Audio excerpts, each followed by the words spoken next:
Welcome back to the Style and Sustainability Podcast, brought to you by Joshua Tosino for my English 102 class. This podcast will be digging into the threads that connect to our closets and our planet. Today we're going to be tackling the term everyone knows but truly doesn't understand: fast fashion.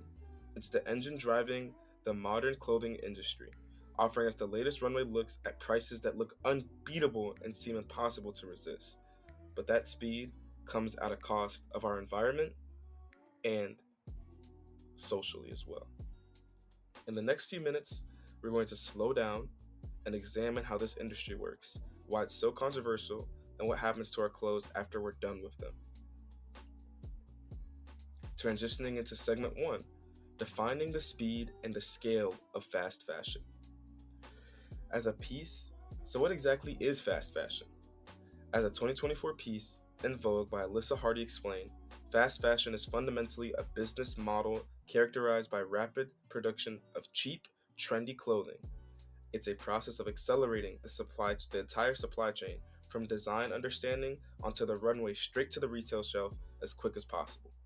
This is why news article CNN described fast fashion in 2023 as controversial, noting that the industry has created a psychological shift, making clothing feel less like a long-term investment and more of a disposable item. The core idea is to catch hot new trends and get them into stores before they pass. To understand these characteristics and mechanics of this high-speed turnover, we have to look back at the companies that have pioneered the way for fast fashion. On to segment 2, the business engine and debunking Zara to the world. The ability to move designs from the catwalk to the checkout line in a matter of weeks is a logistical feature. This efficiency wasn't accidental, it was engineered and programmed. Sociologist Nebahat Takalti, in a 2008 study focusing on the clothing industry, looked closely at the methods of fast fashion retailers like Zara. Takalti highlighted that their strategy of global sourcing and tight supply chain management, instead of producing massive quantities of garments months in advance, these companies have built flexible systems that could respond almost instantly to the market's demand of fast fashion. It's an aggressive, responsive, and calculated approach. They shorten the production cycle, often relying on suppliers closer to their main markets, allowing them to introduce dozens of new quote-unquote micro seasons each year, rather than having a traditional 4. This rapid replenishment model keeps stores fresh and keeps frequent customers visiting, and ensures that if you see something you like, you have to buy it now because it likely won't be there in the next week. But this speed has massive, often hidden externalities as well. Moving on to segment 3, the environmental price tag. The most significant source of controversy surrounding fast fashion lies in its environmental impact. To move so quickly, corners are cut, and the environment pays those ultimate prices. A comprehensive look at the issue was offered in a 2012 paper by Kozłowski-Bardecki and Circe, who analyzed the life cycle and the stakeholder framework of the fashion industry. They demonstrated that pollution is generated at virtually every state of a garment's existence, from the raw materials, manufacture and dyeing, and transportation. Now let's break these 3 down. The heavy reliance on conventional cotton requires enormous amounts of water and pesticides, similar to synthetic fabrics like polyester that are derived from fossil fuels. Secondly, manufacturing and dyeing. This stage is perhaps the most chemically intensive. The process of treating, dyeing, and finishing clothes uses vast quantities of fresh water and releases hazardous chemicals into local water sources, often turning rivers into toxic rainbow colors near manufacturing hubs. Lastly, we talk about transportation. The global sourcing model, while fast, relies on ships, planes, trucks running around the clock 24/7, contributing significantly to greenhouse gas emissions as well. The environment footprint of a single garment is staggering before it even reaches your shopping bag. The next segment number 4, waste culture. While manufacturing is damaging, the problem doesn't end when we toss out that garment. It's just the beginning. In a pivotal 2007 article entitled Waste Culture by Lorianne Claudio outlined the massive environmental consequences of the fashion industry's waste.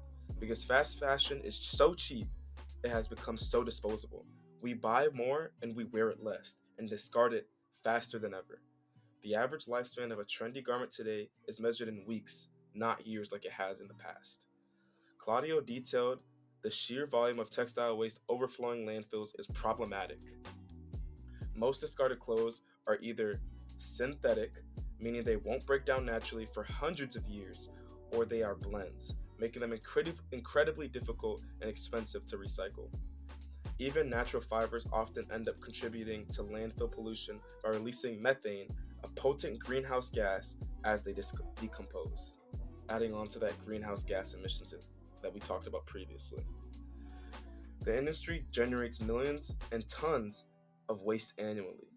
It's an environmental crisis driven by a cultural acceptance of clothing as something we use to handle of times, and then discard without a second thought. This waste is the industry's bitter legacy. Segment number 5, moving towards a slower future and leaning towards sustainability. The controversy over fast fashion is highlighted by CNN and others. It isn't just about the planet, it's about morals. The race to the bottom for the cheapest price often correlates with questionable labor practices, a human cost we haven't even fully explored today. But the good news is, change is happening. Consumers are breaking increasingly aware of the damage, and the rise of the slow fashion movement, offers a stark alternative. This path forward requires systematic change and individual responsibility. For the retailers, it means investing in sustainable, closed-loop systems and transparent supply chains, and prioritizing quality rather than quantity. For the consumers, it means asking harder questions. Who made this? What is this made of? How many times will I actually wear this item? We must shift our mindset from disposable microtrends to quality investment pieces that actually have sustainability in them. We can choose to buy secondhand, repair our clothes, shop on thrifting websites such as Depop, Poshmark, and so much more. Go to your local thrift store nearby, Goodwill. For me in Madison, I'm nearby St. Vincent de Paul, which is another form of a Goodwill. We can choose to buy secondhand, like I said, repair our clothes, and reject the culture of instant gratification that fast fashion thrives on. Forget about these things such as Zara, Shein, and Fashion Nova and all these other brands. Make the change today. Fast fashion has given us style at speed. Now we must demand sustainability at scale. Thank you for joining me on the Style and Sustainability podcast. I hope this episode helps you understand the approach on fast fashion. And now, the next time that you put on a garment, think about who made this. How was this made? And what is the real cost of the shirt that I'm wearing on my back? Thank you guys so much. This is Joshua Tosino. It's been